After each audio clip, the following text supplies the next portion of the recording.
Say no if you can't. Excellent. All right, welcome to Movie World. Ranger Rides here today, and I've looked at your task. Going to keep it fairly simple for you without bamboozling you if I can.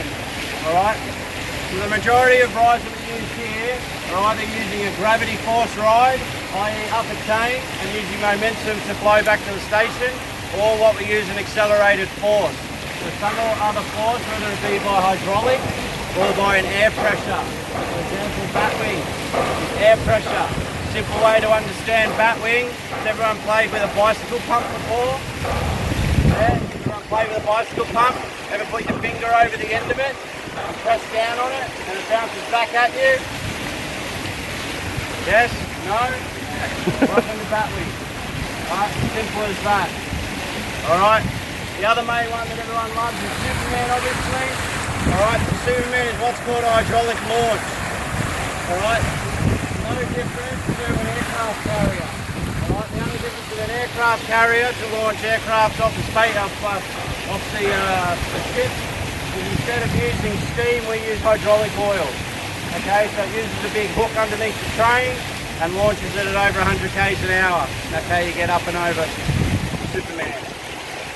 Alright, the other interesting note we use is not so much for the acceleration or for the momentum of the ride, it's how we stop it. Alright, two main forces that we use to try and stop a ride. One is air, which is the older system we use.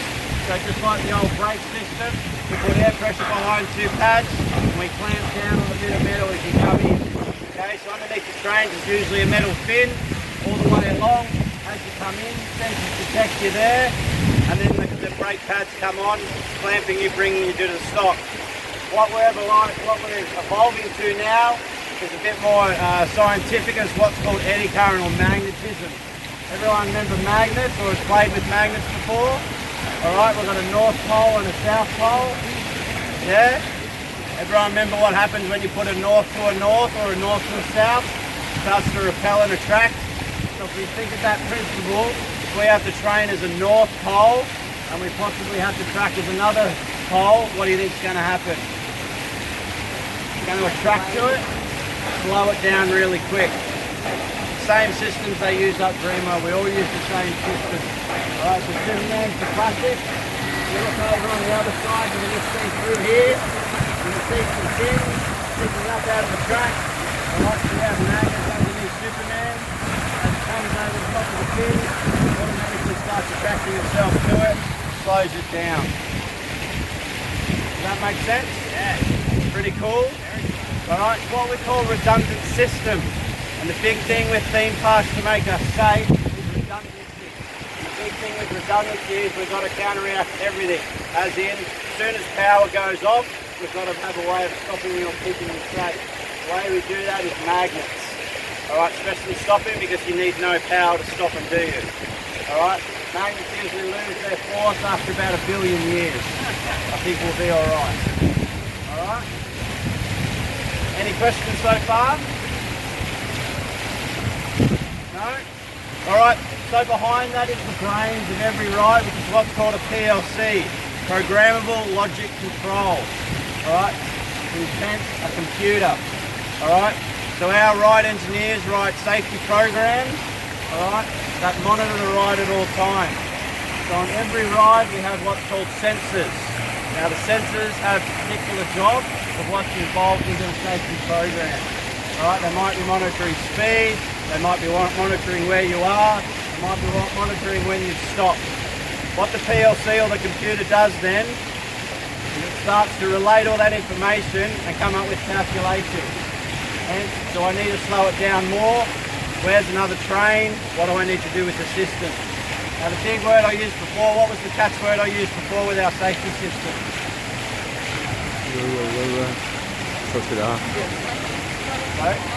What was the key word I used before that is all of our systems on our ride? Redundancy. Redundancy? Yeah. So once again in our safety systems we use redundancy as well. So instead of one computer, we have two computers. Alright, so it's a dual computer system.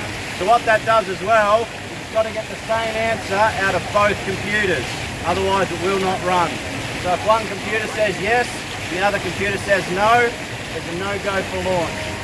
Alright, not until both computers or both PLCs give the same input or output reading that the system will allow it to launch or release the train.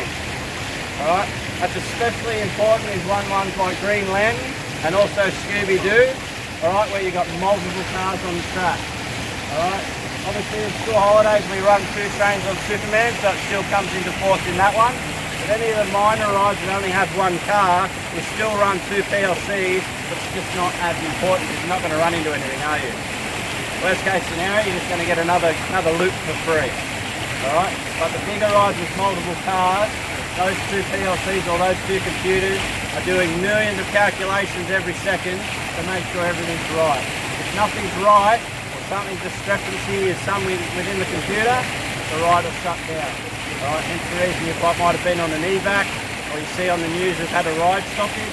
It's not because the ride's unsafe, it's just disagreed with something that the other computer is saying. Does that make sense? Alright, a lot of information in there, isn't there? Yeah? The big thing to stick with these rides that we all do is keep it simple. We don't do anything tricky. Alright, hence the reason, remember how I explained how Batwing works? Bike pump. Alright? How do we make Superman launch? We just put a hook underneath and we accelerate it up. How does it come back? Gravity. How do we stop it? Magnet. Pretty simple, isn't it? Any questions? No? Pretty cool? Yeah? Alright. I'll hand you back over to your teacher. Have a great day. If you do have any questions later on, I'm sure you can see your teachers and they can relay it back to the engineering department.